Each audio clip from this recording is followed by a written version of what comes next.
Right. And that's us recording now. So episode 20 of the Grappling with Physio podcast, and we're here with Keith Cooper, Coach Keith Cooper, Professor BJJ, black belt in Navan of Coopers MMA. And like we were just saying before I hit record, we're both sporting jiu-jitsu for potential sponsors.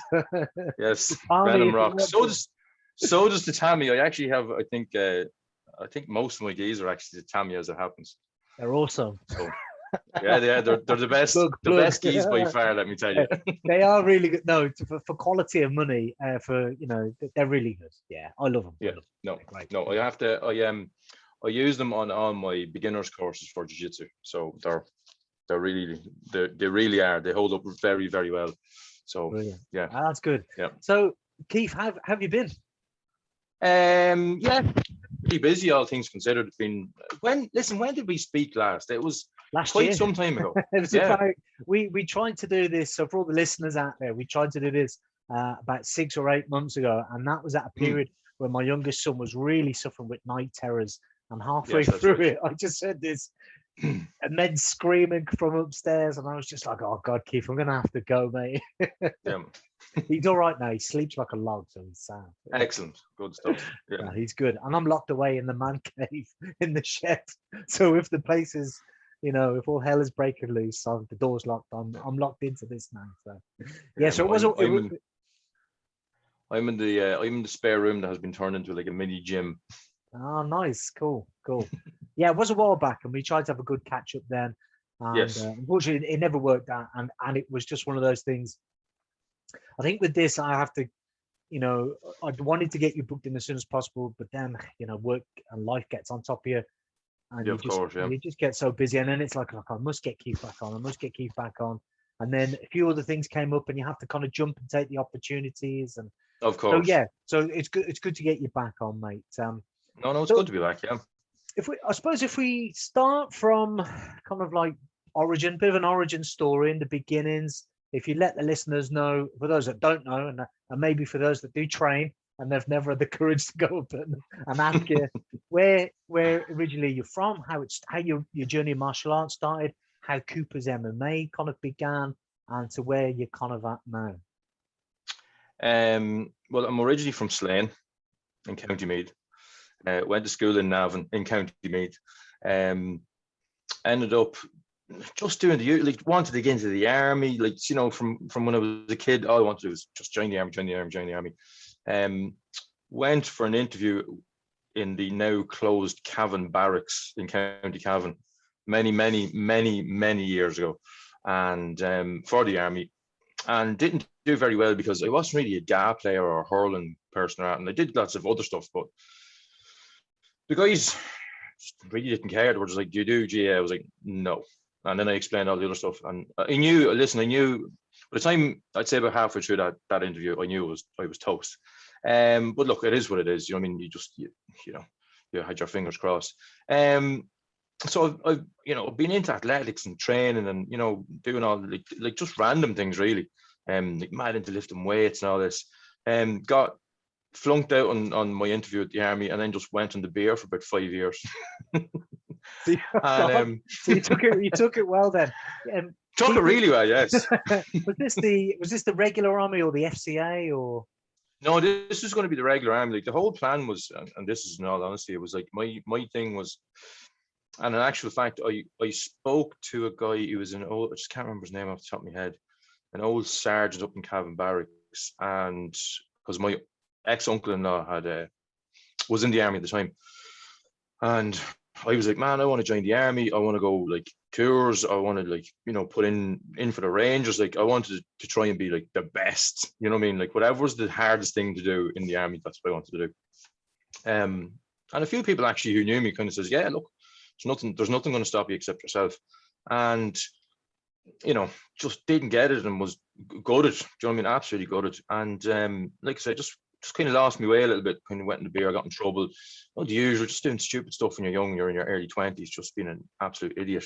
And then just one day, one of my friends who had come back from Australia, we were talking and he was like, oh yeah, I was doing like Kung Fu over in, I think they were in Sydney.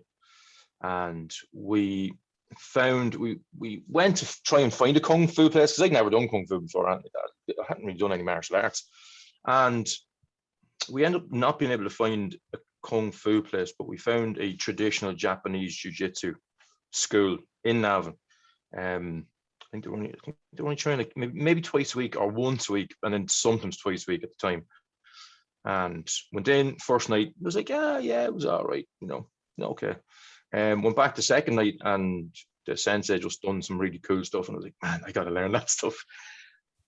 And then that was it. It was like we training with them for like nearly 11 years, and at just maybe around the same time, maybe 3 or 4 months into my training, another guy I knew had come down. He'd been up and down to Dublin for a couple of months himself, and he was training with John Kavanagh in the shed, the world famous shed, which is about the size of the room in at the moment, actually. And he was like, oh, you should come up and try this in MMA and Brazilian Jiu-Jitsu and all that. And I was like, obviously everyone had seen Hoist Gracie and UFC 1 and all this other stuff. And so went up and ended up like training 3 days a week up there with him, and then a couple of days traditional stuff down in Navan. 9 months later, got my blue belt off John's coach, whose name escapes me at the moment. Dave Roach? No, from SBG International. Matt Thornton. Oh, okay. Oh, yeah. Sorry, his. So Matt, yeah. I think it may have been Matt Thornton's first or second seminar in Ireland. Wow. Got my blue belt off him, and then again, look, at the same time I was doing college and trained to be a fitness instructor, personal trainer. Ended up getting a job, and then I moved to America for a few years. Kept up more the traditional stuff because I was really enjoying it at the time. And then with working stuff in the States, it can be quite difficult sometimes to get time to go do anything really. And then came home from the States, and then was living up in Swords in County Dublin, and I was doing like personal training and fitness instructor up there. And I got back into jiu-jitsu through a guy who was up there in the gym. He was a PT as well, and he was a kickboxing black belt. So I was showing him some jiu-jitsu, he was showing me some stand-up, and he wanted to fight MMA, give it a go. I was saying to him, yeah, shit, sure, I'll give it a go as well, maybe. And got back in, just done my first blue belt competition that I'd done in so long. Like, I was still a blue belt at this stage. I hadn't really trained consistently with anybody to get promoted. Went back in, done my first competition. I think I came like second or third or something. And that was it. Hooked again.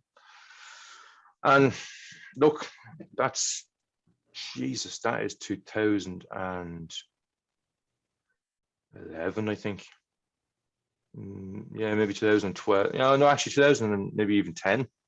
I don't know. Yeah, probably 2010. And then just went to a couple of different places, got affiliated with different guys on and off. It was a little bit haphazard, just with work, and I was doing it. To be honest, I was doing it more for me. I was doing me PTing and fitness stuff. That was me living. Like, that is me living. And I was just doing the jiu-jitsu for myself. Do you know what I mean? And I had a few guys that would come down. I just always say it's kind of like that Gracie Garage idea where you and a few of your mates come down and you just do some stuff and you train. And one guy's done some boxing and a guy done jiu-jitsu, and then you have another guy that's done some jiu-jitsu and another guy, and we just all used to train together and have a laugh and the whole lot. And you go compete here and there, and eventually then, excuse me, one or two of the guys were a little bit more serious. A guy from Navan contacted me. He says he wanted to fight amateur with the idea of maybe turning pro in MMA. So that was realistically, that was the first time I think that was like 2012, and that was the first time anybody had really said, listen, I want to do this, can you help me? He had some amateur fights, and Jesus, before you know it, then I'm down in Navan. I've pretty much a full-time club running in Navan, and then I was doing like a part-time thing because it still had some clients up in Swords. And eventually I just went, something, I'm just moving to Navan.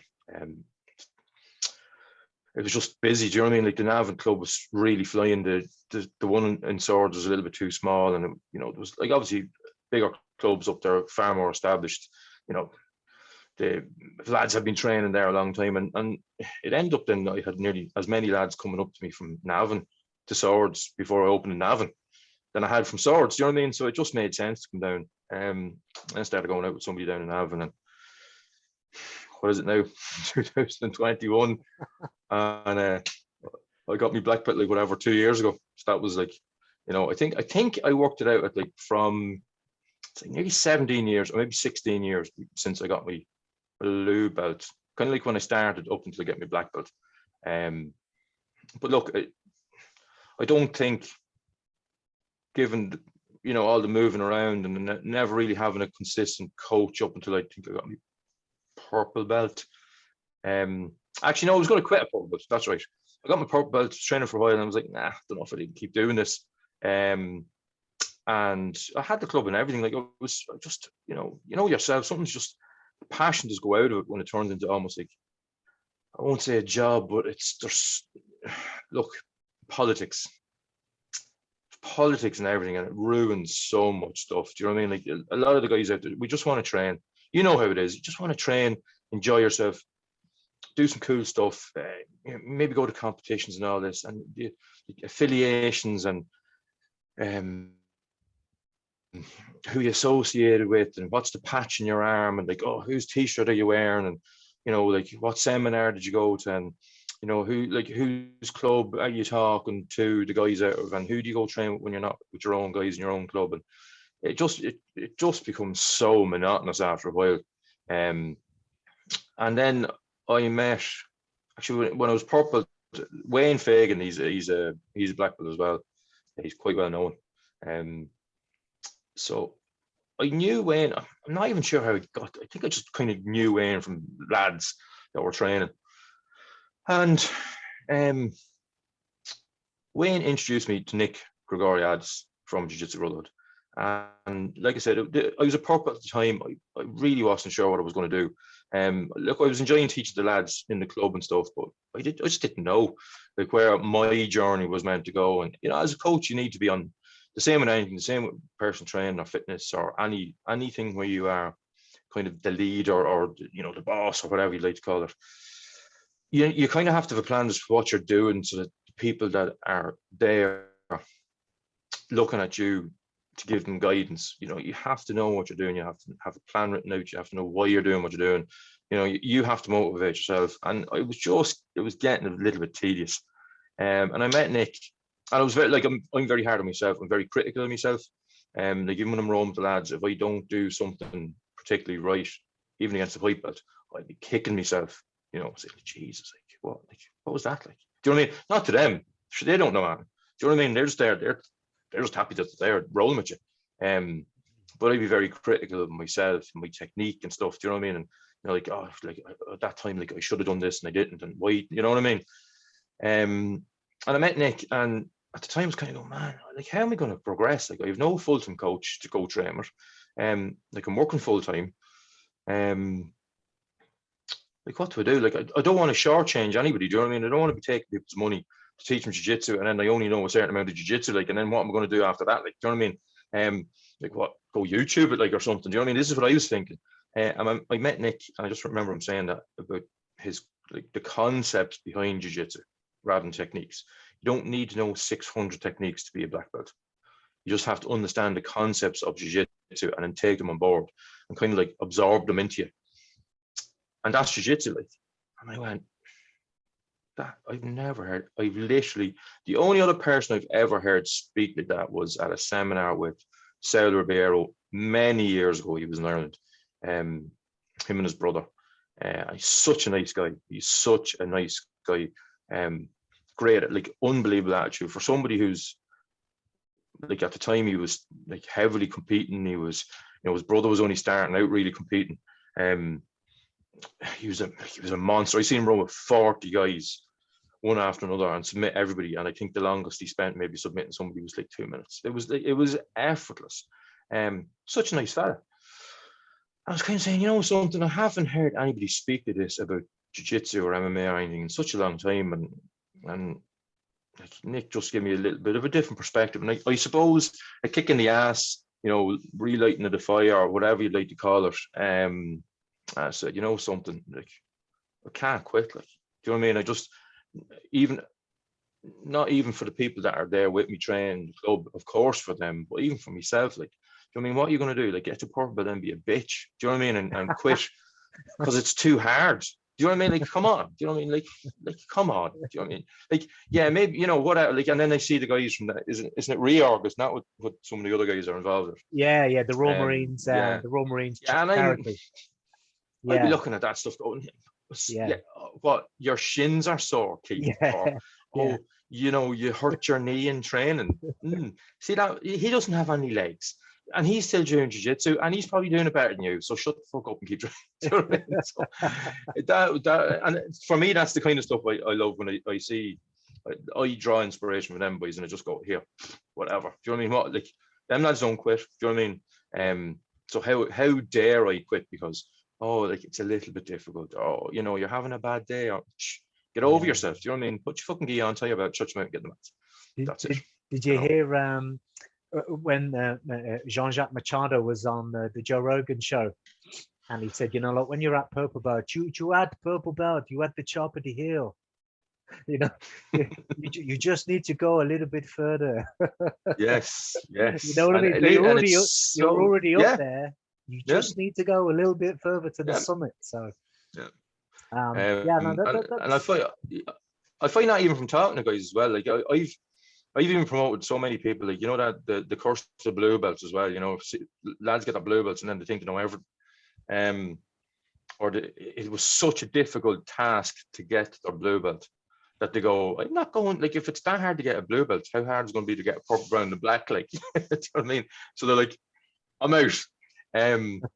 So, you know what I mean? And it's like, I keep on saying this to people. I think for me, like, life in general, I compare, I'm sure like a lot of other jiu-jitsu people do the same thing. I just compare everything to jiu-jitsu because it's like, you get in the mats and, man, you had the worst day. Do you know what I mean? Your job was terrible, or problems in your house, or just general, like, especially the lockdown, you know, like, your mental health isn't 100%, and, you know, you get in the mats and then there's somebody there who's having a great day and their life doesn't suck and they don't give a shit about the lockdown because they're fine.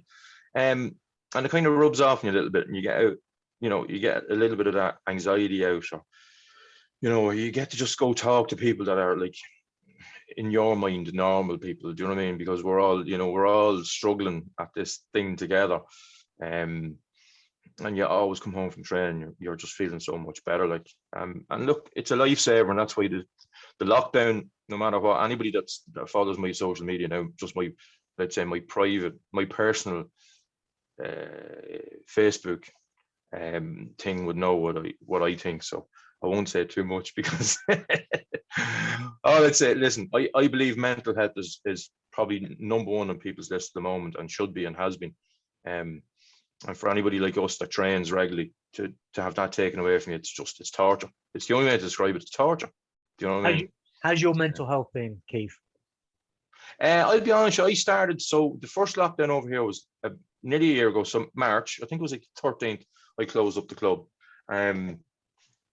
And what I done was, I had been quite lazy about my own fitness training for the last couple of years, because the club had been very busy, and, you know, there was a lot of moving around and stuff, and the lads were always fighting, and you were trying to organize stuff. And I found the organizational stuff very challenging, because it's not something that I'd be, you know, I'm okay at it, but again, I'm very critical of myself. So sometimes I end up painting myself into a corner over it. So what I found was, I said, right, we're in lockdown. I don't have any excuses now. I'm going to go train. You know, it's a nice sunny day outside. I have my kettlebells here. I have my backpack. I have my weight. I'm going to go jog, you know, get back walking and jogging 5K with a backpack on me. You know, doing all my push-ups, pull-ups, all that kind of stuff, doing all my home workouts, posting them on Instagram and Facebook and stuff, and making sure that the lads who have been training are at least keeping up their strength and condition side of things. And then I was posting up workouts to do, like, combos and jiu-jitsu stuff and all this. So for me, it was a piece of piss the first time. I thought it was great. It was nice. Look, it was beautiful weather, and I had a plan in my head, and I was like, that's it. And I got stuck into it. Was training like sometimes twice, 3 times a day, some days, you know what I mean? Like different bits and pieces. I was having a great time, came back, gyms reopened, the club reopened.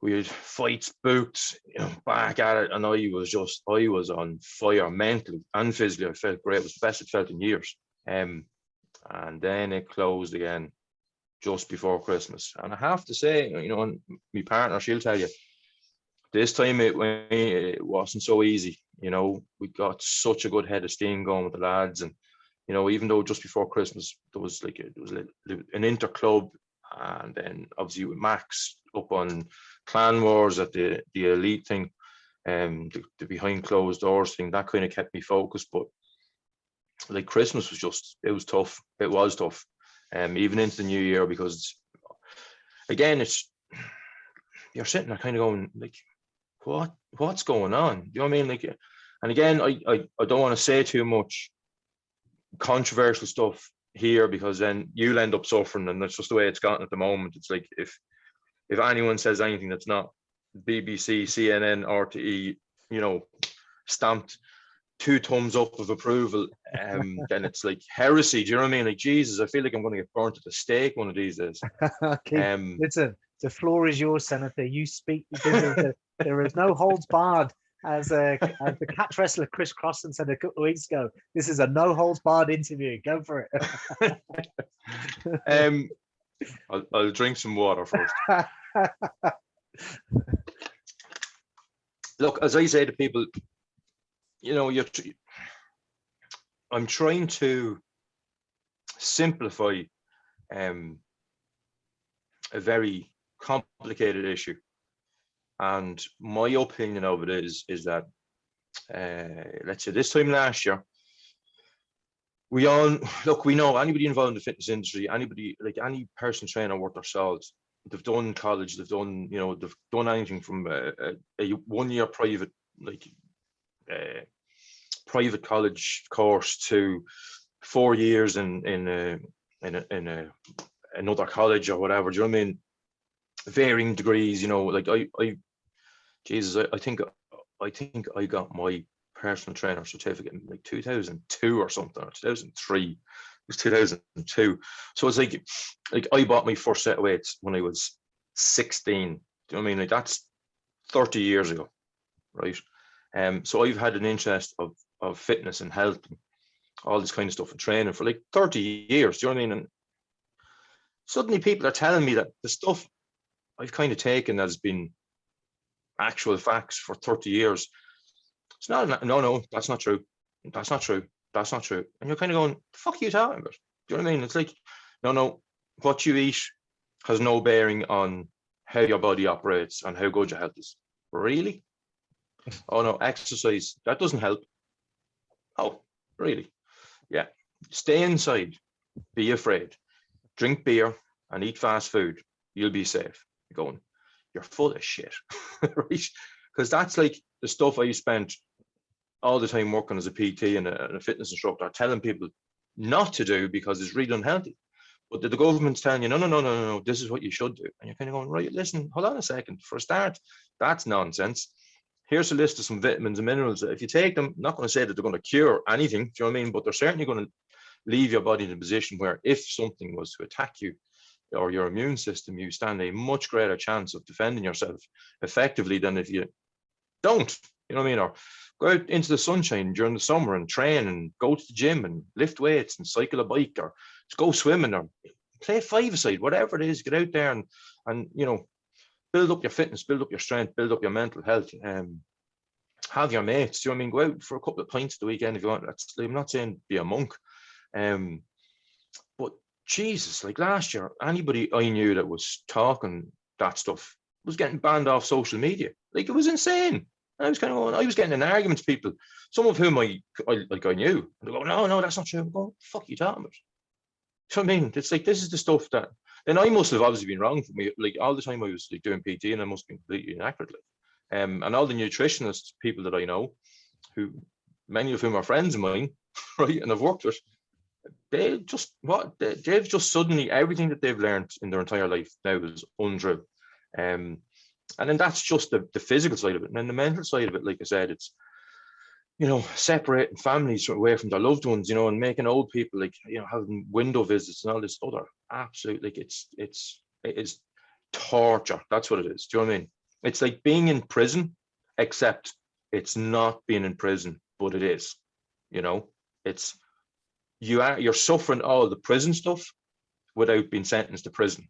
You know, and you're being sold this like, but it's for your own good, it's for your own safety. And listen, I don't believe that, and a politician tells me. If the politician tells me it's raining outside, I will go out and check, because I don't believe them. Do you know what I mean? That's my starting point with anybody in politics, is they're a complete liar, and they must prove that they're not. It's just that simple, because I know they don't have my best interests at heart. They just want to, you know, get what they want. They just, you know, on their little power trips, and, you know, their big power trips, depending on where they are and who they are associated with. And we all know it, and people just like, that's the one thing about, let's say, I know Donald Trump, very controversial figure, whatever, but, you know, listen, not a super fan of his, but I actually liked some of the stuff that he said, more so how he said it, because he's very blunt. Do you know what I mean? Like, he's just very matter of fact. Yeah, listen, you know, calling out this place and that place, and you're fake news, or you're this, that, and the other. You know, and he told the truth, not all the time. Obviously, he's a politician. But again, I think sometimes people would rather be lied to by somebody who's well dressed than told the truth by somebody who's just like dressed like them. Do you know what I mean? And it's what's the old saying? It's much easier for somebody just to be fooled than to admit that they were made a fool of. Do you know what I mean? And I think that there's a lot of that going on, in my opinion, at the moment. And like I said, anybody that's friends with me on Facebook, I'm sure they're sick of the shit I'd be putting up. Do you know what I mean? But listen, it's like everything else. As time goes on, and this is the one thing, even like from martial arts, and especially let's we talk about jiu-jitsu again. You know, we've all seen the fake black belt videos and whatnot, and, you know, the guys, oh yeah, I'm a purple belt and all that, and you get found out. Eventually, you get found out, and that's across the board. You know, you can claim to be the best, insert whatever here, and eventually, if you're just a snake oil salesman, you'll be found out to be so. You know, how are things in Ireland? Sorry. How are things in Ireland, like, at the moment?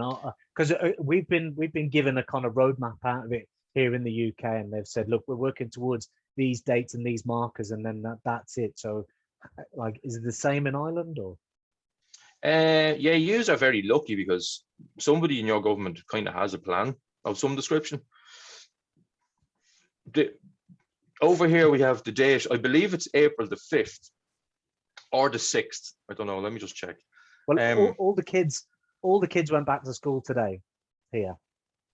Yeah, some of our primary kids went back to school about a week ago, and then some of the secondary school kids went back. I think anyone who had like exams coming up, so maybe like third years and fifth years, I think they've been back about a week. Maybe this is like their second week back. But everybody else is, I believe, the rumor is that they're going back actually this day week, which is the 15th, which makes no sense considering Paddy's Day is on the 17th. You know what I mean? And they'll obviously be shut for that or whatever. And then they're talking, let me see, I'm just looking at me calendar here. Yeah, so it's, I think, from what I'll be honest, I don't read newspapers anymore. I don't watch RTE or anything. That's just rubbish. There's a rumor going around that there might be potentially thinking about suggesting something around the 6th of April, but they're not really sure if they can make it any more vague or not. No, they'll have to get back to us. You're starting to sound like a politician.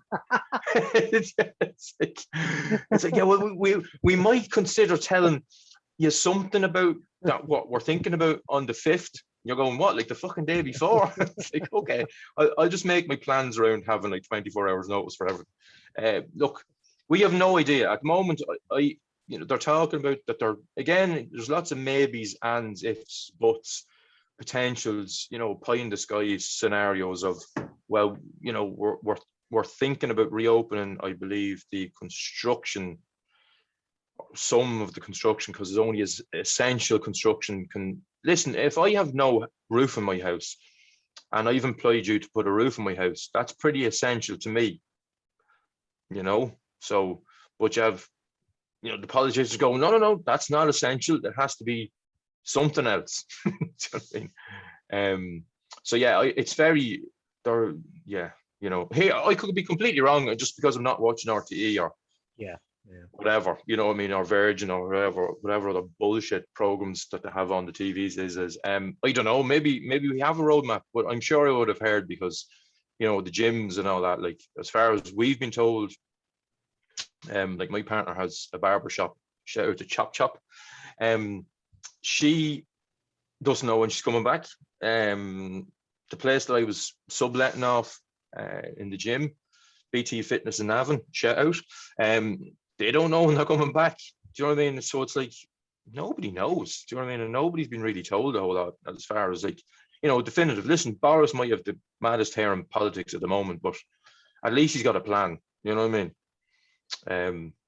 Of some description. I just think, going on to what you were saying about, well, that unknown, that not being able to plan, and you know how strict you were on the first lockdown, how strict you were with your mental health and training. Yes.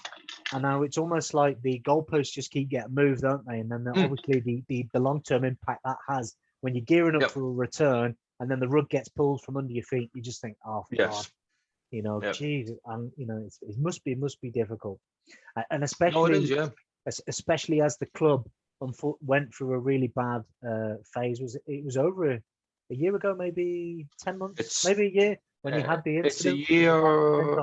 It's a year. Last December.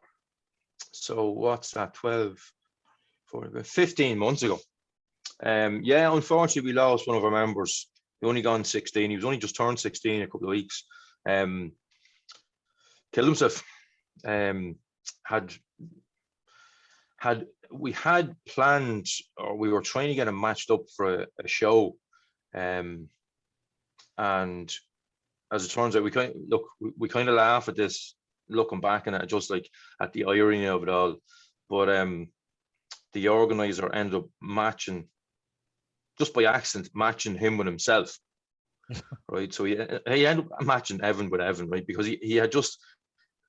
He had like Evan's name down in his category and his experience or whatever, and then he just had another name, but he didn't put the name down. He just had another, like, this age, this weight, this, right? And he went, Jesus, them two boys would be ideal for each other. And it turns out it was the same person, and it's the kind of thing we've said after it. It was just it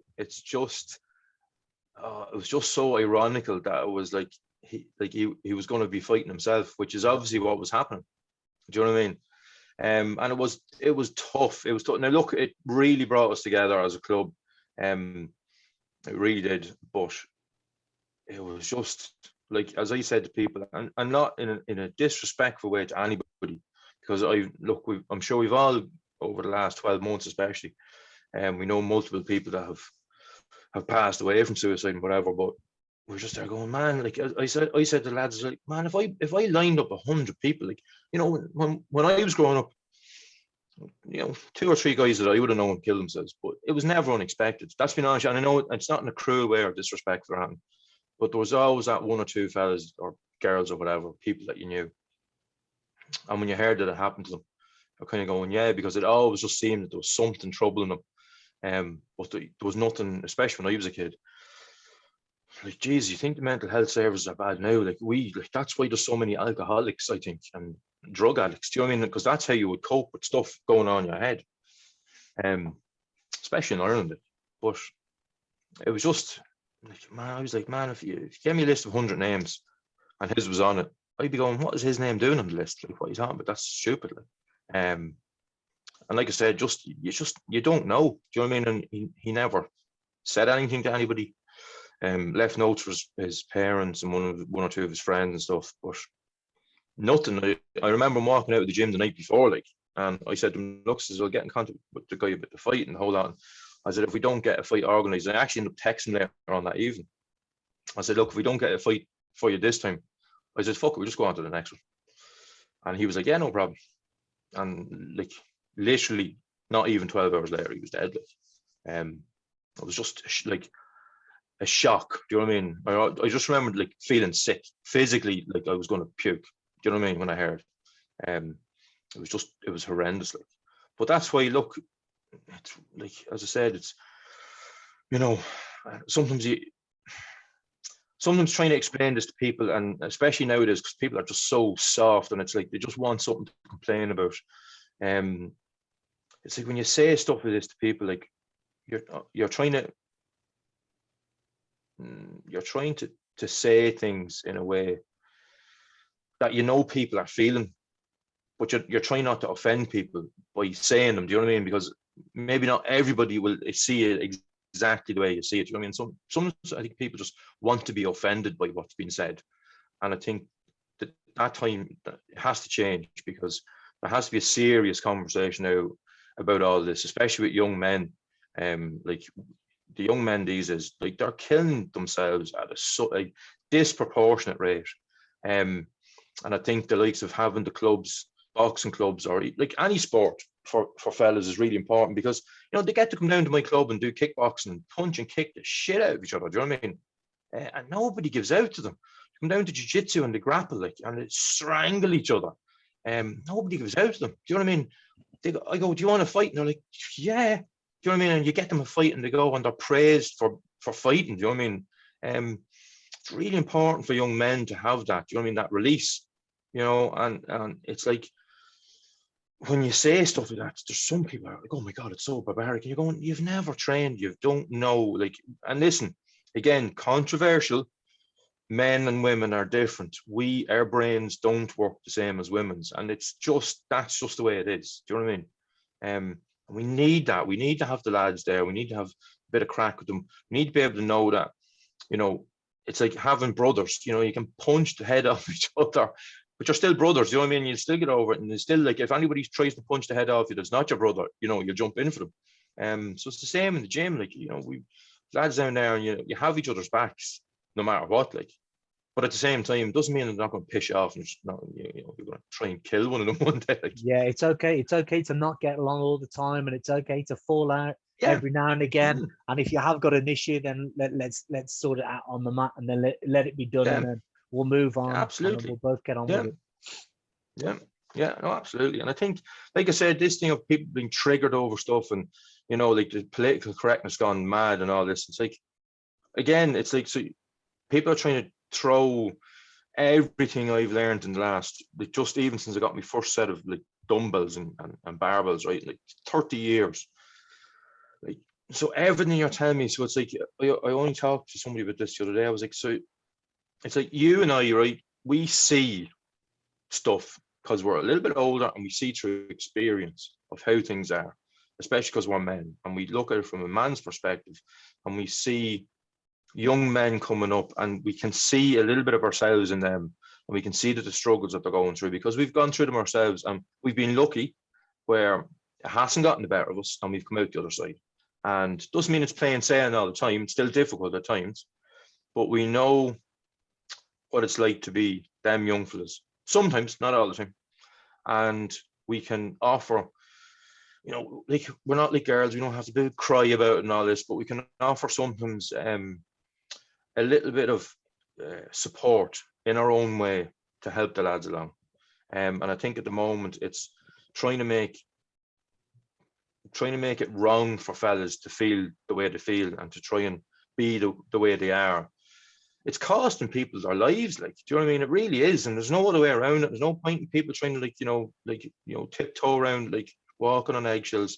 It's like try to force young lads to be like young girls. Doesn't work. We're not the same. You know what I mean? Do you think, Keith, that there's and I've discussed this with other my peers and my mates who are the same age, and we're all parents now, and do you think there's a bit of an absence, or there was, maybe our generation, or maybe the generation below us, or two generations below us, in kind of positive role models, especially positive male role models, and being able to say, look, I need to be firm but fair, or you can open up, or you can talk to me about this, but just because I'm telling you this is wrong doesn't mean I'm belittling you or criticizing you. It's just something, it's a learning process. And I suppose there's parallels with that in regards to martial arts, which why I think martial arts plays such a pivotal role, especially in young lads' development. No, absolutely. And I think if anybody knows or has looked at anything of Jordan Peterson, Like he has the lunchbox story where he's working out on the railway lines. He's only young guy comes in roughly the same age as him. These are all older men. They've been working on the tough job for many years, right? And they're rough. Do you know what I mean? They're rough. And he said some guy showed up with his lunchbox that his mother had packed. And of course, when one of the older lads asked him, "Did your mum make your lunch?" Foolishly, he said, "Yes." And the slagging started, right? This went on for like 2 or 3 days, and then the guy never came back to work. And Jordan Peterson was explaining, is like, listen, this comes back to, and again, especially for men, it comes back to there's something deep down us that it's like from the old days when we used to have to stand shoulder to shoulder and fight for our lives, that if this douchebag standing beside me can't handle a bit of slagging over his lunchbox, right, when my life is on the line, he's going to be the first one to buckle. So we don't need him here. Do you know what I mean? Like, if I'm going to defend my life and my loved ones and my village and my city and my town and my country, I don't need him here because he's going to cause trouble. Do you know what I mean? And he's going to fold under pressure because he can't take a bit of slagging. And it's funny because that movie 13 Hours, I think it was Benghazi. There was a movie about it. It's going back a few years. But there was some like US Navy SEALs and Rangers and all retired, but they're doing security for the CIA. And I remember watching the speech. The man, I think the guy's name was Tonto. I can't remember his full name, but he's an ex US Army Ranger. And he was even saying the same. He's the shit that they got up to, like robbing stuff and people and like just all in jest and pissing in their boots and, like doing like crazy stuff, right?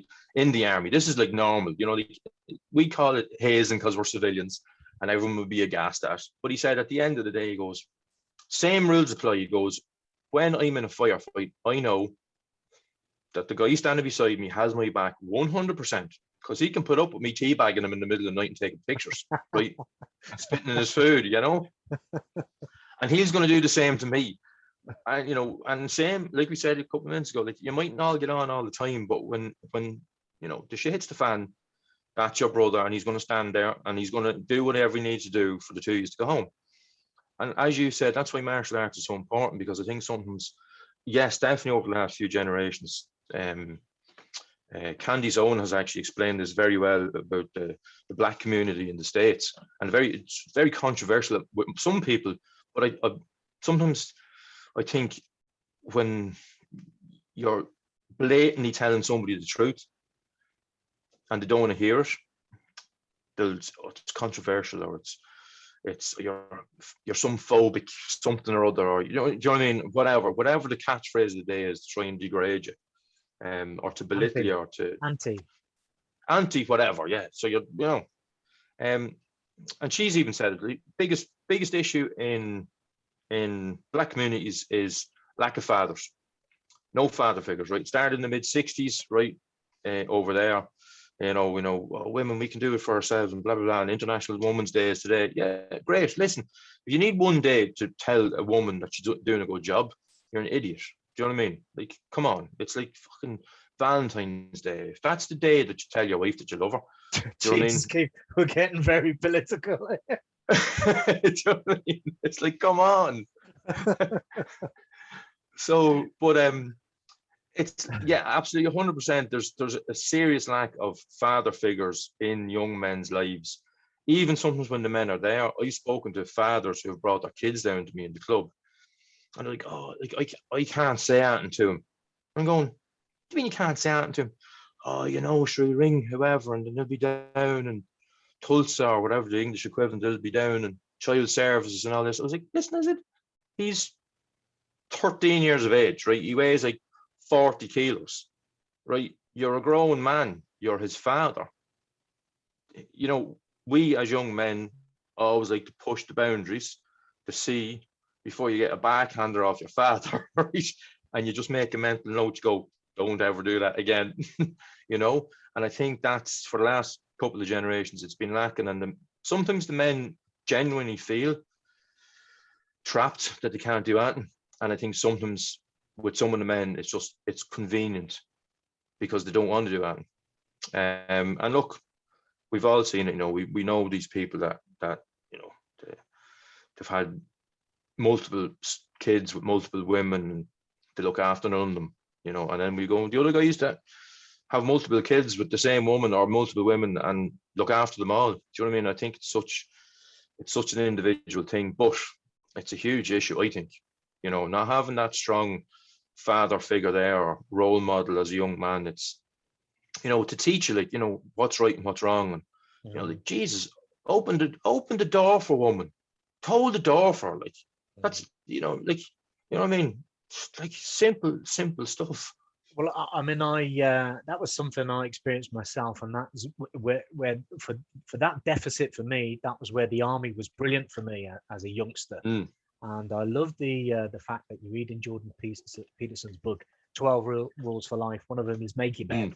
First thing you do is make your bed, because that's the first thing after the army shaves your head and gets rid of all the individualism and turns you all into a unit. They teach you how to make a bed, and they teach you how to make it to a very high standard. Yes. Hospital corners on your sheets. Hospital corners, yeah. And it's that tight with the blankets and the sheets. You're supposed to be able to come along and then bounce a 2p, and if it hits a certain size, yeah, that's good enough, and then, and it was so good when I was in training. We used to make our beds, and you'd be so tired in between the day. If you had a little break, nobody would lie on your bed, and if somebody lay on your bed, then the fight was kicking off. That was red rag to a bull. You did not do that, and everybody knew that, so you would never have that.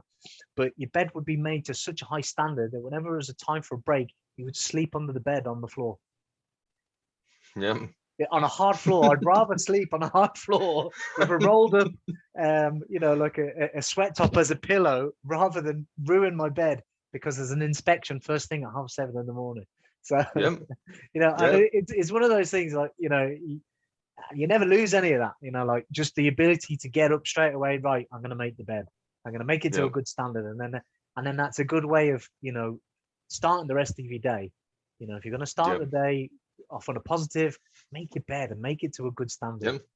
Absolutely. Then you can work on your own administration and making you look presentable. And then, but no, it was fantastic. It was a great experience for me. And it certainly gave me the confidence that I lacked from my own experience as a kid. And it surrounded me, with a family and some amazing friends and some amazing experiences. And funny enough, you mentioned the Rangers. It wasn't the Ranger wing, but it was definitely a detachment from the Irish Army. Me being an ex-member of the Irish Guards, when we were in Kosovo, in Pristina, we were carrying out this vehicle checkpoint. We could see this vehicle come towards us, and one of the lads said, "That's a military vehicle." And this lad was actually, he was Southern Irish, because what we would see is, I'm not going to throw anyone on the bus, but if you couldn't get into the regulars, we picked up a lot of guys, who were ex-FCA and just wanted to join the army. So there was one guy, it was one of my best mates, who's no longer with us, may he rest in peace. He's from Ballyfermot, another lad from Limerick.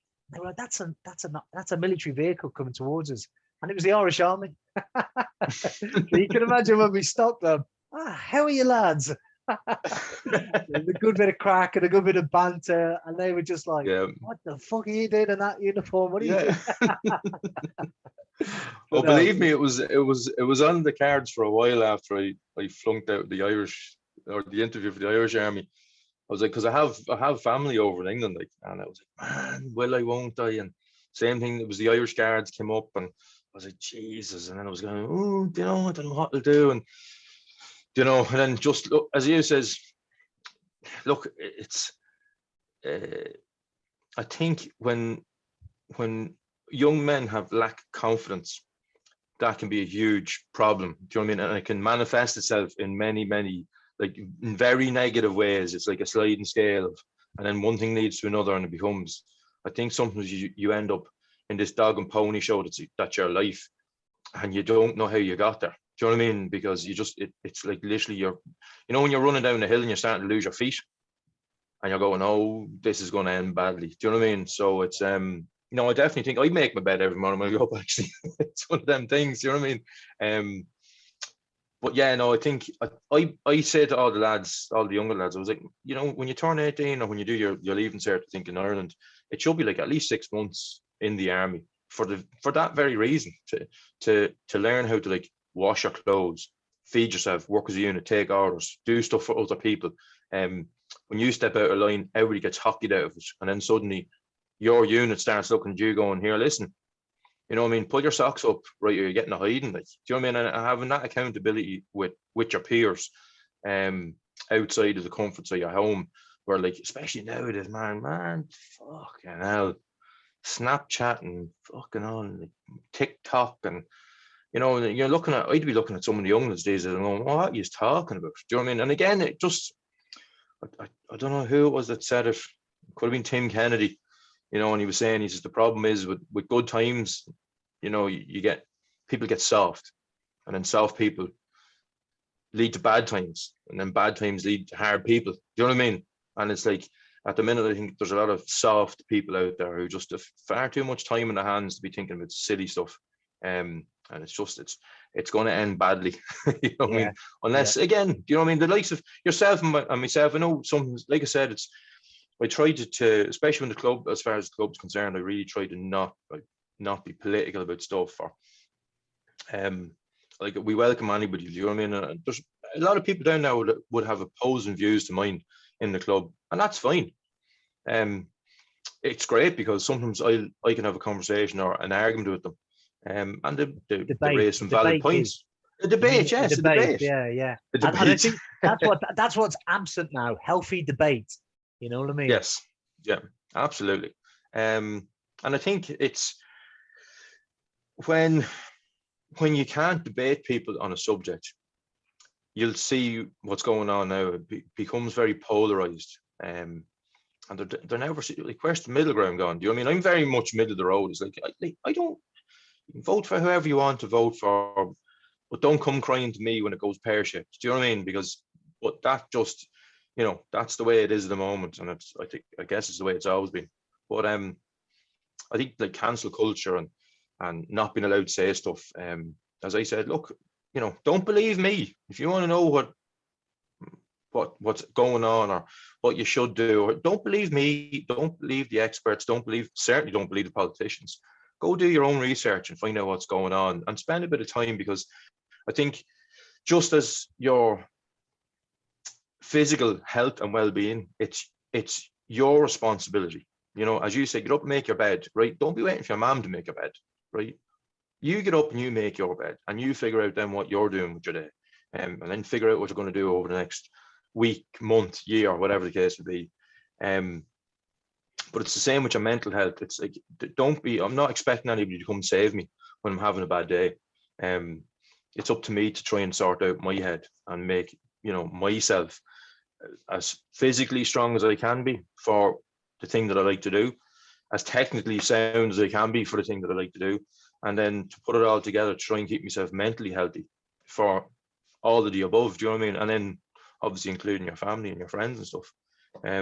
It's a huge issue, and I can't, you know, again, I'm being quite realistic about it, and I think that when it's all said and done, I really believe that the outcome is going to be far worse than the COVID could ever have been. Do you know what I mean? Along many lines, like, you know.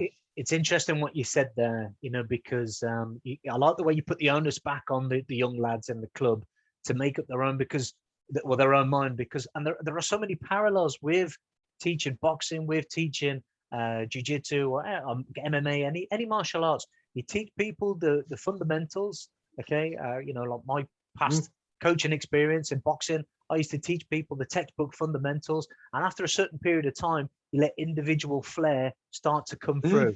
You know, and it drives me mad sometimes where it gets competitions, and I'd see a fight and I'd say, put your hands up, keep telling you to put your hands up, you're catching shots, but then boom, and they'd catch a sweet knocker. You know, so eventually that individual flair does come through. But there are parallels in martial arts and teaching that, as well as saying, look, as well as being physically strong, develop your mental strength as well. Yeah. You know, have the strength to be able to, you don't have to agree with all your pals. You can all have the same common goal, as in, you know, yes, we have got same interests, but I don't have to agree with you on this, and I will debate this with you. And it doesn't have to come to fisticuffs. But if it No. does, well, then we'll pop down Keith's and have a good roll. Yeah, exactly. And I think that's really important to know that, like, let's say if there's 10 people there, like, we can all sit there and not everyone's going to agree, because again, we're all individuals, you know what I mean? And we shouldn't all be agreeing on everything, do you know what I mean? And there should be some dissenting voices there that are just calling bullshit on it because that's their opinion. And whether they're right or wrong, it doesn't matter. They should be allowed to say that, and then if you want to spend the time talking to them more about it and trying to convince them that they're wrong or whatever, or maybe they just don't want to hear it, and that's fine, whatever, do you know what I mean? But again, it's like, I'm not going to shove this down anybody's throat. It's very much, although some people would say I am, but I try not to. I usually only talk about this stuff when people ask me, you know what I mean? So, well, what do you think about this? And then they just regret ever asking me, because I just go, bah, right? And I bombard them with stuff. But then at the end, pull up a chair and get the kettle on. Get your notebook out. But then, as I say to people, look, don't believe me, right? Like, just don't believe anything I tell you, right? But here's some things, go look at them yourself, and then you make an informed decision on what you believe. Do you know what I mean? And if it's similar to mine, no problem. And if it's not, no problem. You know what I mean? It doesn't affect my opinion on most people, like, either which way. The only person that I would have any kind of like hassle with is like that somebody trying to force their opinions onto me, and like, no, like, you can't think that, you can't say that. Like, no, I can. Yeah. Do you think that's where it kind of you said earlier about the politics in kind of BJJ and martial arts? Do you think that got away with itself over the last few years? Yeah, there's definitely been, like, I know, like, I obviously ran at some smaller events in Navan, there's kickboxing and MMA and stuff, and then unfortunately then we had that death over here, that professional fighter, and that was when the proverbial what hit the fan. And then I think, again, we've seen other examples of where people who have let's say the best interests of something at heart start moving in the direction, and it just seems to be then there's almost like behind the scenes, there's disingenuous people there just taking advantage of the situation. And again, people go, oh my God, you can't say that, and how dare you say that, and we're this and we're that. Going, yeah, right, listen, whatever. Like, you can tell me whatever, like, you can tell me I'm 7 foot tall and I'm purple, and I'll be going, well, I can see you and you're not, right? Or whatever, right? I judge a lot of people by their actions, because again, people can tell you whatever, it's like a politician. He's going to promise you everything and then delivers nothing, and actually makes stuff worse. So yes, over the last few years, I just found that there was some really, really genuine people in martial arts in Ireland. As I can't speak to anywhere else, and they really wanted to help improve and push everything forward, which is great. But there was never any room for dissenting voice.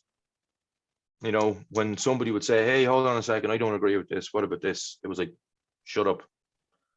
Right. And then they were just gradually ostracized and forced out to the wayside. And then, like, I was even told to shut up by somebody who's a friend of mine at the time. You know what I mean? And I had a lot of time from him and got on very well with him. And he just, Keith, he says, shut up. He said, shut up, saying what you're saying. He goes, because you'll be left out in the cold. And listen, I'm ignorant, right? Not ignorant, stubborn, right? And well, in a nation born of rebellion, you will rebel. Yes, do you know what I mean? And I just went, no. I said, I can't. I find it almost impossible. If I see something that's not right, let's just call it wrong. If I think something is wrong, I just feel the need to point it out, and to hell with the outcome of it, because too many people have just not said or called bullshit on stuff when they should have, and then we ended up, which is a mad thing, especially because BJJ, jiu-jitsu, BJJ, traditional, TJJ, whatever, kind of cuts through all of that, doesn't it? You would think the purity of it is that, that's when I suppose politics and tribalism, culturalism, all of this can mix it up and can kind of muddy the water, so to speak. I'm doing very handy today. I'm like a politician. I'm like a politician. I don't mean to be. I'll take one of your leaflets. Thank you. But yeah, so I mean, you know, when you met Nick, Yes. I mean, he's on Instagram as, is it the Liberation Mentor? Liberation Mentor. Yeah, he's got a couple of different things going on. Yeah. And is it the Jiu-Jitsu Brotherhood or Brotherhood Jiu-Jitsu? What? Jiu-Jitsu Brotherhood. Yeah. Jiu-Jitsu Brotherhood. Jiu-Jitsu Brotherhood. Yeah. Well, I mean, that sounds like, well, Jeff Thompson will call that the happy accident. You know, when he said to you, he said something to you that nobody had ever said before about jiu-jitsu, and you need to be a black belt, you need to understand the concepts, and then that made a boom, that the penny dropped. Yeah, Jeff would say that that's a happy accident. That can change everything. Yes.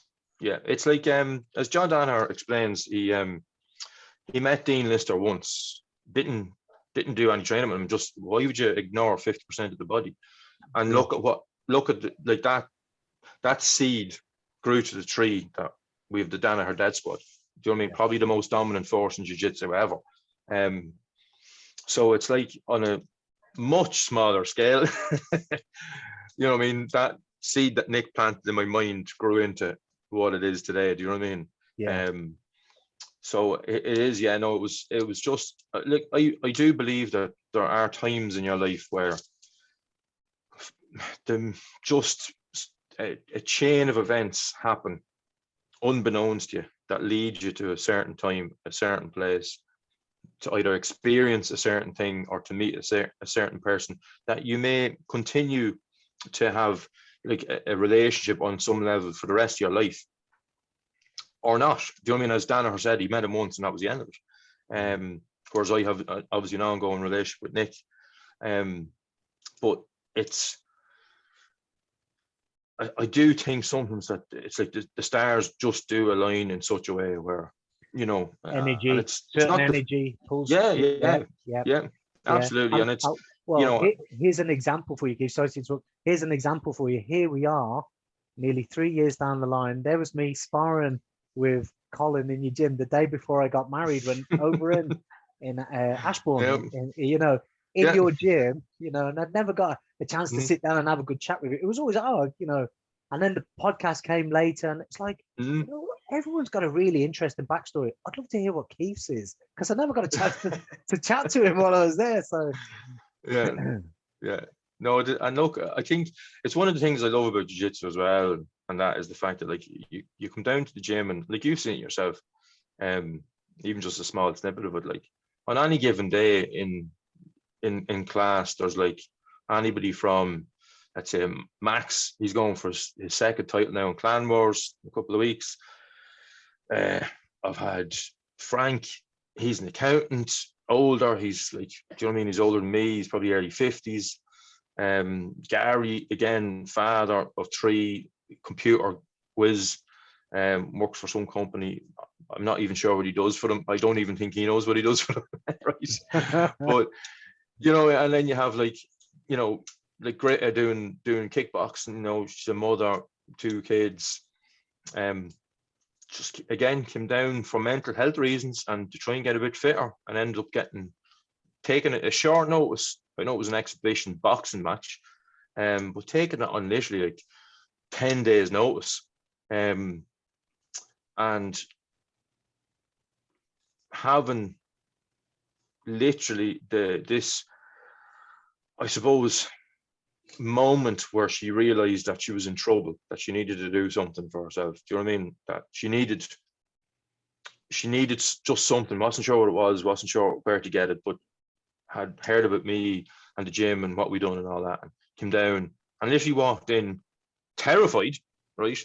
Because I've had grown men tell me that they've been down at the gates of the place like 3 times, not coming in because they're so afraid.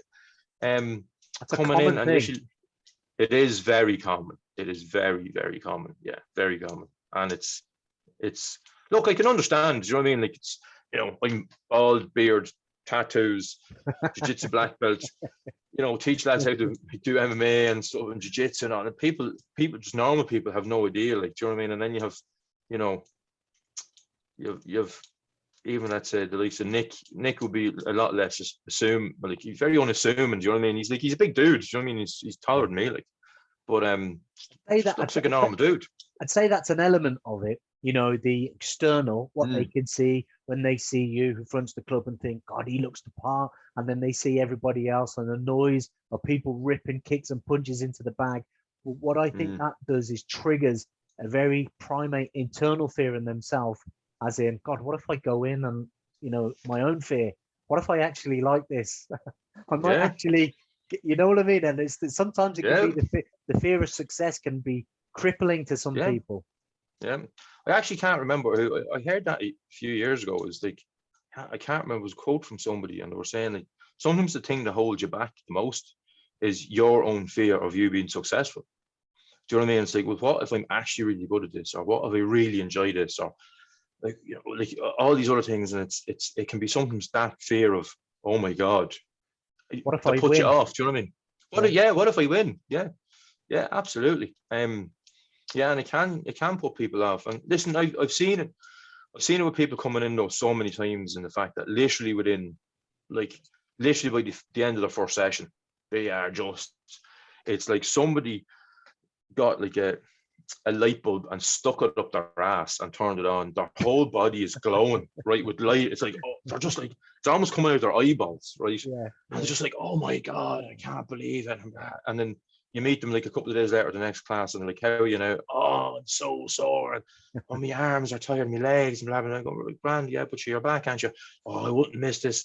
Do you know what I mean? And they could train with you forever, or they might only train with you for maybe a year or whatever. And sometimes people just train until they need you. So they need me and what I provide and the environment that we have in the gym. Sometimes people just need that for a certain amount of time for some reason, like I said, and then they just naturally kind of like float out, and not, you know, and you could see them down the street after a year or 2 years, and you'll still have a chat with them. Jesus, how are you getting on? All that, like, it's not. There's no animosity towards it, because I understand that. You know what I mean? I understand how people just sometimes just life kind of changes lane, and they have to go that way, and I'm going this way. And that's just, you know what I mean? It's just, and that's cool. There's no problem. I had a young lad down there actually trained with us for quite a while, and was doing great, and like really got on fantastic, and got really fit and strong and everything, and done a couple of jiu-jitsu comps, done really well with them, and ended up getting into the army. And was like, listen, he says, I won't be down training for, I don't know when. He says, I might never be back, and going into the army and all that. So, but it was great to see him going from, because again, he like big lump of lad, great talent. Do you know what I mean? He just naturally was picking stuff up, and the confidence thing. You know what I mean? He didn't realize how good he was.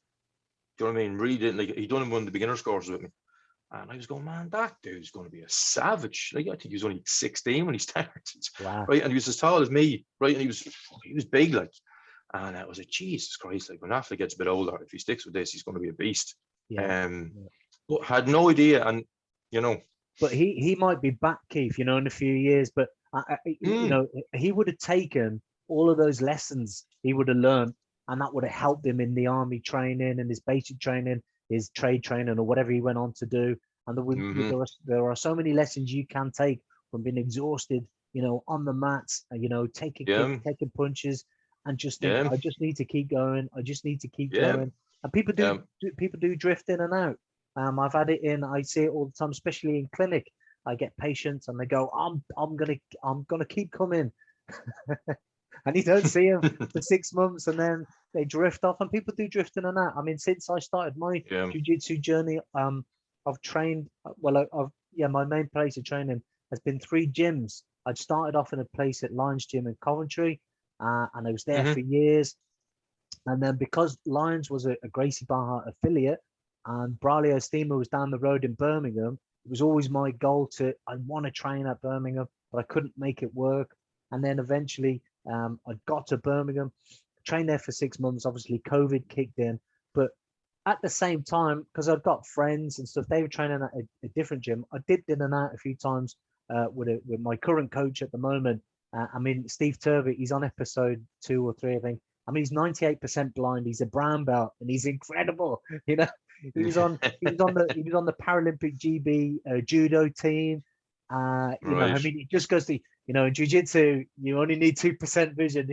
You know, and you know, since COVID, you know, I'd pick back up with Steve, and the relationship was amazing, and I was like, why didn't I just come to him in the first place? You know what I mean? And you can Yeah. move around until you find where you're comfortable. And who, you never know. Like, I might move again, but so what? It's just as Yeah. long as you keep, as long as you don't burn your bridges, and you know, you don't fall out with people. Or if you do fall out, you have the decency to kind of say, well, I left on good terms, so I can always go back there. People will Yeah. drift in and out, and people will move on.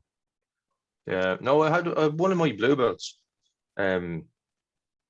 He with work came into me one day. He said, "Listen, we're going to be traveling a lot, and I want to go join Gracie Baja because they've got so many affiliates worldwide." And I was like, "Yeah, no problem. As long as you're still doing jiu-jitsu." Do you know what I mean? Because it would be such a terrible waste to have gotten all the way to your blue belt. And he was really improving. He was starting to get the hang of it and all that. He was really, really doing well and loving it. Right?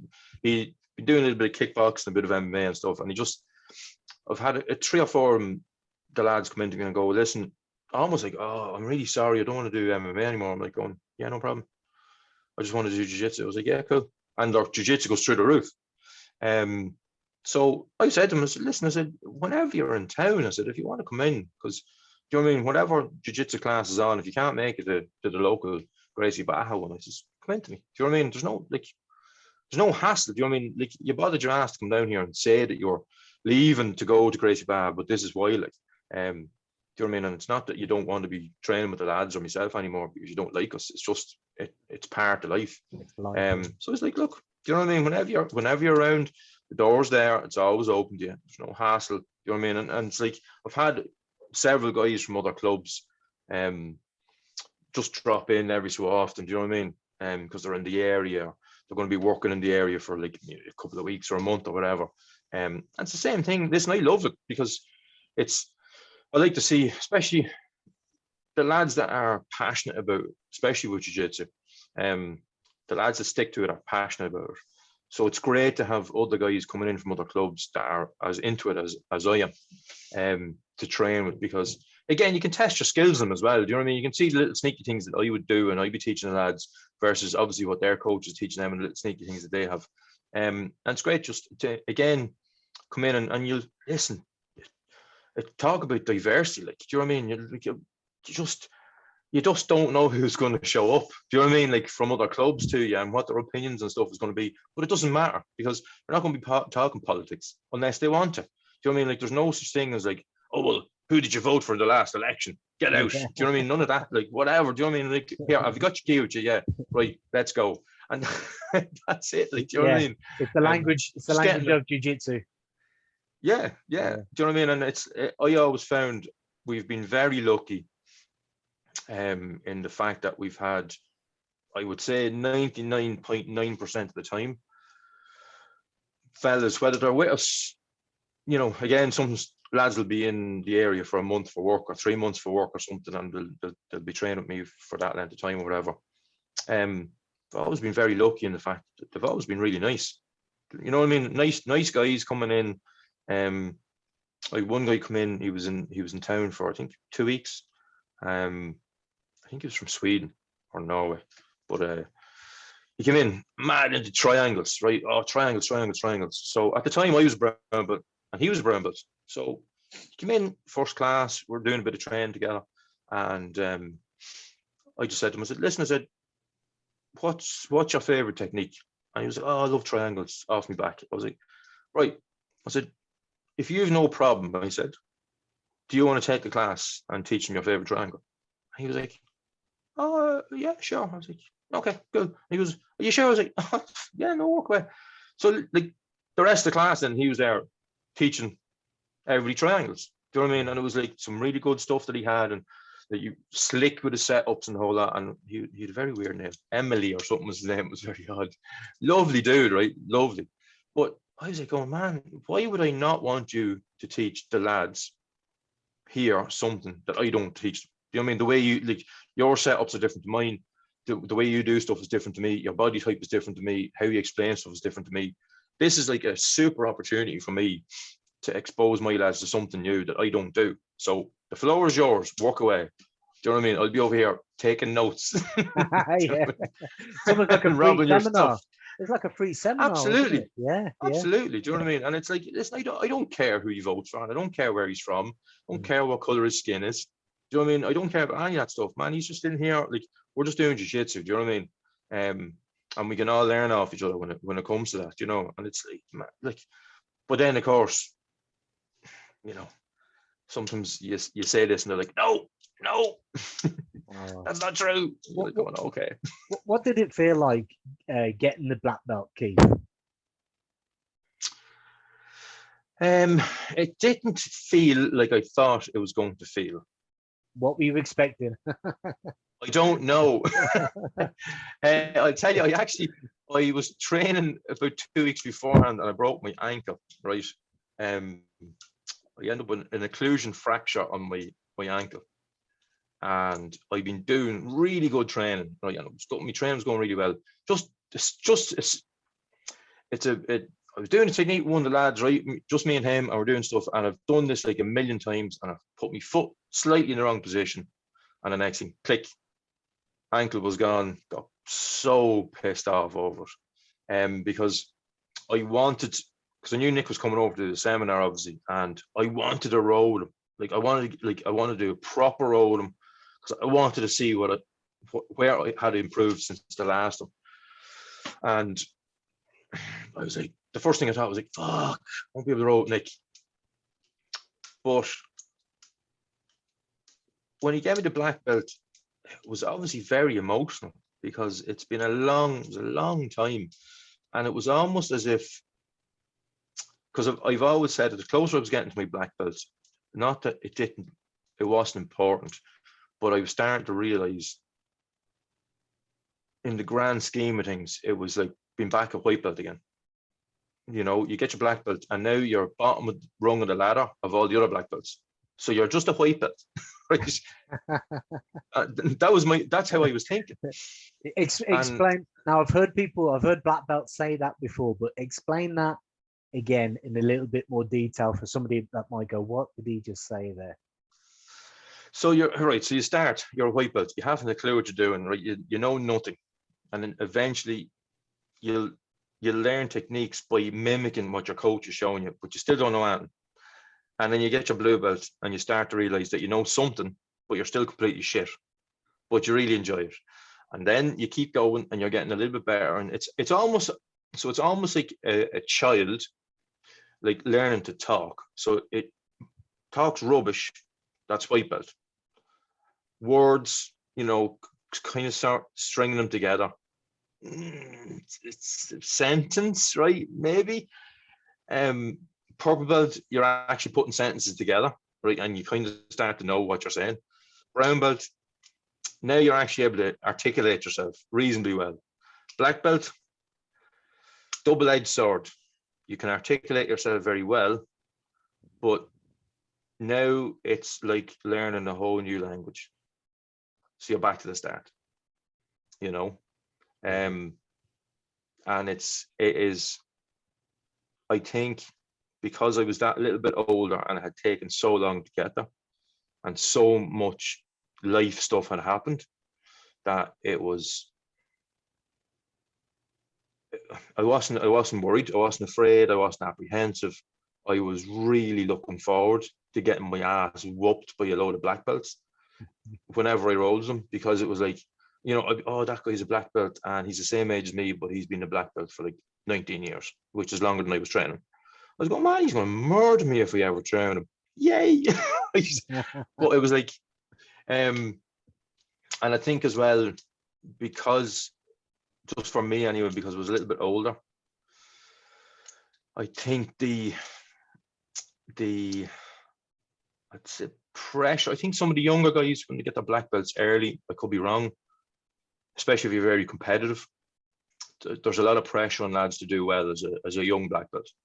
Whereas when you're a little bit older and you get your black belt, you realize that, you know, you're not 18, 19, 20 anymore. You know what I mean? You're in your, like, I was in my 40s when I got it. But it's almost like you understand what it means to be a black belt, aside from just the physical attributes. Do you know what I mean? Sometimes you just have no choice. Like let's say I had a broken ankle that day, so I wasn't going to be able to roll with Nick the way I wanted. You know, I'm getting a bit older, so my recovery's not as good as it used to be. It's just that's the way it is. But mentally, your game gets better because you have to be smarter than the young guys. Do you know what I mean? Because you just can't outwork them. Yeah. Do you know Colin Byrne? He's the calls himself the soigneur for Conor McGregor. He's his S&C coach, and he does McGregor fast and stuff like that. He talks about that, very interesting. It's almost like, remember the film with Brad Pitt, Benjamin, is it Buffweight? Benjamin Button. Button, though. Yeah, that's the Benjamin one. Button, Benjamin Button. You know, as he gets older, the physicality drops, but you get so much smarter, you know, in regards to your fighting acumen. You know what I mean? And but the physicality can't keep up with it, but you're smarter. Yes. So he talked about that, and it's almost just like, well, you know, and that's where I suppose the level of maturity comes in. I'll bide my time. He'll make a mistake in a minute because his ego will get the better of him, or this will get the better of him, and then that's when I'll utilize that because I've seen it so many times before. Do you know what I mean? Yes. Yeah. And I think as well, for when you get older as well, the spotlight of success in your mind, well, it did for me anyway, it moved off. It's not about me, right? It's about my students. It's about the lads that train me. So there's days when, man, like they gave me a hard time, like a hard time. You know what I mean? I'd be exhausted coming out of training sometimes. And I'm so happy because I'm looking forward to the day when there's like a couple of men that are really like making serious gains as far as their skill is concerned. And I'm looking forward to the day when they just absolutely kick the shit out of me, right? Because I've done my job. Do you know what I mean? I've done my job properly. As you said earlier on, it's like I describe it to the lads, especially on the beginner's course, because sometimes I would be more visual on how I learn. You know, let's say I look at something, but if you ask me, oh Keith, how do you do this? I'll just go, here, get out of me when I'll show you, right? Because I'm more tactile about stuff. But I suppose in my mind, I associate stuff with like visual stuff. So the more of an image I can create in my mind, the easier it is for me to remember stuff. Yeah, a bit more of a pragmatic approach. Yeah. So what I say to the lads is like, even the beginners, because it can be quite a daunting task when they see, let's say, me and some of the more advanced lads, and we'll be doing training together, and they're kind of looking at you going, what the fuck are they doing? Do you know what I mean? Or they roll with you, and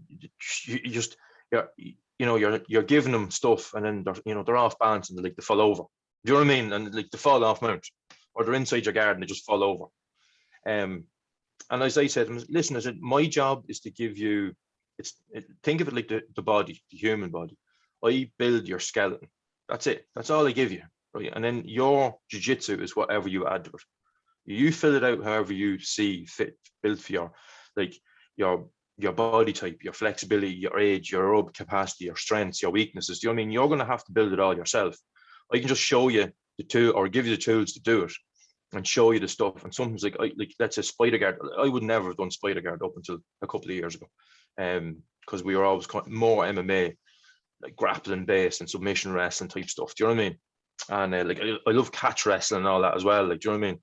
And so it's like rough. Do you know what I mean? But some of the guys were asking about spider guard, so I had to go watch videos and then start expanding on stuff that I already knew on spider guard, which I never really I knew some, but it was like that, whatever. Because at the end of the day, that's that white belt, black belt. Yes. Yeah. You're there going, how did he just do that again? So that's and then because I have now got a group that are just jiu-jitsu, That's all they want to do. They don't want to do MMA. They want to do kickboxing, none of that. So I kind of like had to take myself out. I actually have an external hard drive. One of the lads done it for me, and like I've bought instructionals. One of the other guys, he has instructionals that he bought over the last few years, and we've just kind of put them all together. And like, there's an absolute, I didn't realize it until I put them all together. Literally, there's an external hard drive sitting up there, and like I have, I'd say, terabytes of stuff, and I've literally now notepad, pen, watching, notes, go to class, try it myself without telling anybody when I'm rolling with them, trying to tweak it to make sure I'm doing it properly. And then like I'll be doing next month's stuff this month for me. Do you know what I mean? So I'll be taking notes and planning ahead what I'm doing next month. They all know now when they all listen to this. They'll know now, Keith. Damn it. But listen, like I said, it's again, you get your black belt, and there's an expectation on you to have knowledge. That's not your game. Do you know what I mean? Like, I know Eric Paulson said it before. Like, he was like big into leg locks and, you know, like catch wrestling stuff and just like rough and ready stuff. And I love all that. Do you know what I mean? I really do. And but he said, not everybody in my academy is going to be into that. They'll want to learn spider guard stuff or De La Hiva and all this, and you know, like they'll want to learn, like even like let's say 10 planet jiu-jitsu stuff. I know it's obviously no-gi, but it's like know your enemy. Do you know what I mean? I know my lads are going to be competing against 10 planet jiu-jitsu guys at some stage, and they have already. So my job is to go learn 10 planet jiu-jitsu stuff, not because I'm going to be like super duper 10 planet jiu-jitsu, but we need to know what they're doing because we need to know how to stop them. How important is it for you to teach self-defense jiu-jitsu as well as sport, because the two can really, I'm going with the hands again, Jesus. I tell you, I go through phases. It's like every so often, even in the kickboxing class, right? I remember just before so in between like the lockdown early last year and the one near the end of last year, we're doing some drills in kickboxing, and I was like, right, I said, out of all, and it just very simple stuff, do you know what I mean? Whatever, nothing crazy. And I was like, right, out of those drills that we done tonight, I said, how many of those, I said, would any of you use, or which ones, if any, would you use if you were like confronted with somebody in the street? They're like, oh, yeah, I would have done this one, and I would have done that one. I was like, okay, cool. They're like, well, which one did you do? And I was like, fucking none of them, right? Because they're completely impractical, they said. Do you know what I mean? They're completely impractical. And then I showed them what I would have done, right? So it was like a much condensed, more, we'll say, aggressive version, right? Which is completely illegal in any rule set of any fighting art, competition-wise. I said, that's what I would have done. And they're like, Jesus, like it looks so similar, but it's so different. And I was like, yeah, this is because one, you're dealing with rules, two, you're dealing with the street. So even, let's say, I think, actually, just as it happened, the last couple of classes in jiu-jitsu that I had done, I had actually broached this subject of just, listen, when I started out, after I got my blue belt and I started teaching, I would have had the Gracie combatives as kind of like my blueprint, you know, along with some other stuff. And one of the reasons why I took the time to do it was because I've been training with that black belt kickboxing guy I was telling you about earlier on. And he had thumped the head off me whilst I was on the ground, right? Like my ear, the big black ear and everything, right? He'd murdered me. And I was going, holy shit, like, because I was just doing open guard stuff and whatever, you know, I'll be grand. Actually, he walloped me. And I was like, right. So went on the internet and went, right, how, like, right. So, and I knew of Gracie combatives, I knew all about it. So at the time, I didn't have the DVD. I just had the printout of the techniques. And then I went on to YouTube and I started watching the different techniques. And I went, okay, that's why. So I suppose my my foundation when I started teaching first would have been sports jiu-jitsu type stuff, but based on the fact of it had to be effective for gi, no gi, and MMA / street. Do you know what I mean? I think it's hugely important for one to distinguish the difference, because like street fight, are you going to do like, like I said, worm guard on somebody? No, you're not. Do you know what I mean? Like, to just thump your head off. Are you even going to go to the floor? Probably. Like, I wouldn't go to the floor and start doing triangles off my back in the street fight. You mad? Like, all his friends would like stomp your face into the ground. Yeah. So having an understanding and explain to people, saying, hey, listen, this is sports stuff, right? This is what you do in the competition. There's rules and there's like the whole lot. And he's the same way as you, and same belts, and we've got mats and the whole lot. Right? Yeah. Don't do that on the street. Right? This is a bit more practical. Lads walking around Navan with a load of tatami mats under their shoulder. Come here, let me just lay these out. Right, go on, let me get my back. just need to get warmed up, but just a stretch here. So I think look, it is very important, and I think it's something that that I think, again, instructors, whether or not they want to teach it is up to them, but just to be making people aware, because I do sometimes feel that you can be very, like I was at the time, I was lulled into a very false sense of security with this fella, and I thought, man, I'm going to just tie this fella up and strangle him. And then he like punched me in my face, and all of a sudden I was like, oh shit, right. And then he punched me again and again and again, and then all of a sudden it's like that old saying, like, it's like you're a black belt, and then you punch you in the face, and you're a brown belt, and then you're a purple belt, and you're a blue belt, then you're a white belt, and then you've never done jiu-jitsu in your life. It's like he just literally knocks the jiu-jitsu at you. So I think, like grappling for even let's say no-gi, bless you. Even no-gi is so different. There's a lot of guys out there I know, and they just want to do the gi, and especially if you're a little bit older, I think as well, it's just a bit easier to control the younger guys that are more explosive with the grips. But again, I think it's important for the older lads to put themselves in them uncomfortable positions where they're having to think more, they're having to figure out, right, listen, what does actually work here against this young 20-year-old who's like probably maybe a little bit heavier than me and much more athletic, and he's got a gas tank for days, but I've been training a lot longer than him. Do you know what I mean? I have to figure out how I can at least tie him up and stop him from just making a show of me, if nothing else. Yeah. Well, John Kavanagh does say that, doesn't he? He says, look, your options in the gi are here. No gi, they're here. And in the MMA, they're here. And in the street. Yeah. Get absolutely.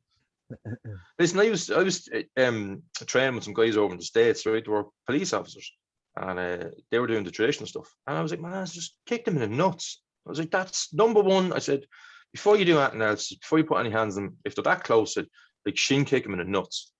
And one of the guys came into the dojo one of the days, and he had like a broken hand, and he had like pins in it and like plaster and everything. I was like, what did you do? Oh, I was trying to address this fella, and he said my partner was one of the guys with the little like Colt M16 jobs, little like machine guns, and he goes, this dude was like wrestling with him, trying to take it off him. And so he says, I just ran up and threw a punch, but he goes, the guy tucked his head and boom, he goes, I hit him right in the top of the head, and he said, I felt the bones in my hand breaking. And I was like, yeah, what did you do then? He goes, oh, I hit him again. I was like, that was a smart move. Same hand. Yeah. I was like, good man, what happened? More bones broke. I was like, right. I says, what did you do then? Well, I kicked him in the nuts. I was like, oh, you done the thing I told you to do in the first place. Yeah. What happened? He just fell on the ground and we put the handcuffs on him. I was like, why didn't you just do that in the start? Oh, very brilliant. I'm conscious of the time, Keith, and I don't want to keep you too much. No worries, Tonight's been brilliant, mate. I really, really enjoyed it. What when things do start back up and somebody in the area in Navan or outside Navan wants to take up MMA, jiu-jitsu, boxing, kickboxing, what's the best way for them to get in touch with you? What's the best kind of what's the plan? Let's say jiu-jitsu, somebody's never done jiu-jitsu before and they want to train at Coopers, and they finally do go through the door. Mm-hmm. The best thing to do is just social, like at the moment, social media. Like, so I have like a separate page for just jiu-jitsu. So it's Jiu-Jitsu Brotherhood Navan. So you can find me on that on Instagram or Facebook. And then I have a separate page for like the Coopers page, like for the MMA and the kickboxing and all that, and the fitness and stuff. And same thing, it's Coopers Navan on Facebook and on Instagram. I don't do Twitter, I'll be honest with you. I never Twitter and me just like I was like whatever. Nah, same. Yeah, it just seems to be a lot of knobs talking rubbish on it, do you know what I mean? And then the website at the moment, I have to update it because again, it's just with everything that changed. It was Coopers MMA .ie. So, but I could be changing. No, I'd say yeah, Coopers MMA.ie. But look, and even just my own page, like Coach Cooper on Instagram or whatever, or Facebook, just send me a message. It's not hard to find. It's not hard to find me or the club. Literally just MMA and Navan or Jiu-Jitsu and Navan or whatever, and you'll find us. And look, just as I say to people, just stop procrastinating. If you really want to do something, do it. Do you know what I mean? Just come down when everything reopens and just walk in. You don't have to even do it. Like I tell people this all the time. I said, don't come down and do a class. And they're like, what? I was like, no, don't come down to do one. Just come down. Just come down, come in, have a cup of coffee, watch the class, and have a chat. Meet a few of the people. You might know some of them that are down there. You might not. It doesn't matter. People will talk to you. Do you know what I mean? That's the one thing. We are very friendly. It's gas. Like, and people just come in sometimes and say, "Oh, can I stand and watch your class?" Because I'm like, "Yeah, no, that's grand." And just sit there and like 5 minutes there, my partner, she'll be like, "Do you want a coffee or a cup of tea?" Oh, yeah, grand. So next thing they're drinking cups of tea, talking to people, and they're like, "Oh, right, Jam, what you doing? What's this and what's that?" Do you know what I mean? Because again, sometimes it's, you know yourself, you go online and you type in whatever and you see the stuff and you see like all the Instagram posts or whatever, or the YouTube channel or whatever, and you're going, "Oh, right, yeah," but you don't know. Do you know what I mean? It's very hard to know, like, because listen, everybody on the mother can sell you out on Instagram these days. Do you know what I mean? Like the world's like the best place ever. Some people have you believe, and but to come down and then to suddenly realize that literally everybody in the club is just like them. Do you know what I mean? It's like, oh, that's just, yeah, that woman over there is like my wife. Like that's the same. You know what I mean? Or, oh, that fella looks like my cousin. Or, do you know what I mean? Like just normal people doing something that seems to be a little bit abnormal, but it's not. It's like just, it's just we enjoy it. Do you know what I mean? So what can they expect from your kind of jiu-jitsu? Do you do a curriculum, or do you do a kind of a foundation course, or? Oh yeah, so the way I do it is we do an 8-week beginner's course, right? So you get your kimono, you get your 8 weeks, you get your first stripe at the end of it. Teach you literally just all the basics. Like it's, if I do say so myself, it's actually done very well because we include a little bit of everything. Like, so there's like some standing stuff, some guard pass and some guard retention stuff, some submissions, and then obviously all like the escapes from the normal kind of like, like where's the most obvious place you're going to get stuck? Well, on the ground with somebody on top of you or on the side or on your back. How to escape out of them. And then we normally on the beginner's course, we do a grading with them. And it's tough. It's like we go through the curriculum, make them do each technique. Then we have them spar, like very controlled. So, like a different format each round. So we do like 5 rounds, 5 minutes each. Like, so it's tough. Do you know what I mean? But listen, nobody's died. Everybody's enjoyed it. And the one thing everybody comes out of it is just this sense of accomplishment to go like, man, I like trained my ass off for like the last 8 weeks and I got my first stripe. And I actually kind of know a bit of stuff. Do you know what I mean? Or if they're a little bit older, they go, man, there's a lot of stuff in this to learn, isn't there? Like, and it's like, oh, they're enjoying it even more. And the fact that when you're a little bit younger, like, oh, Jesus, this is a lot of stuff to learn. A little bit older, oh, this is a lot of stuff to learn. Do you know what I mean? So it's just, it's it doesn't matter. Like everybody can come down. Do you know what I mean? It doesn't matter how old you are. It's never too late to start. It's, it's cool. Like we welcome everybody. I got to mention him because if I don't, and I had this coach on, he'd be killing. No, I got to mention him he'd be killing me. But my cousin, obviously our family ties that the fact that my cousin and my uncle train at the gym. But my cousin, my young cousin Kian Grinnell has promised me. He's promised me that he's going to get into jiu-jitsu. So now it's on record, Keith. He's told me, all right. He's promised me, and now now we've got it, all right. So if he doesn't get into it, there'll be trouble. Yeah. No. Well, here, listen. His dad said he was coming back to jiu-jitsu, so there you go. Because he started, Colin started the foundation course, didn't he? He did, yeah. And I can't remember. I think it was it his dad got sick. Yes, yeah. He started, I think that's what it was. Yeah, I think his dad got sick then. Just kind of like about midway through it, I believe. Yeah, that's right. Yeah, that's what. Yeah. So he's going to get back to it. He'll be back in it as well. I think he's got to get back into it because he doesn't want. Keane's already kicking him around the place. I don't think he wants to strangle him as well. So it'll be for his own defense.